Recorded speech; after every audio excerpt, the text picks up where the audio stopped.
ពេលជួបដំបងគ្មានចាប់អារម្មណ៍នាងបនតិចតែមួយពោព្រិចក៏ភ្លេចថាខ្លួននៅម្នាក់ឯង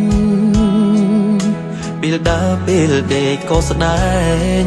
ចេញចំបែងគ្រប់បែបយ៉ាងចេញហួងហែងនឹងចេញអាំងយ៉ាងតាំងពីមាននេះពេលឃ្លាតទៅឆ្ងាយចេញខ្វល់ខ្វាយដោយក្តីរលឹក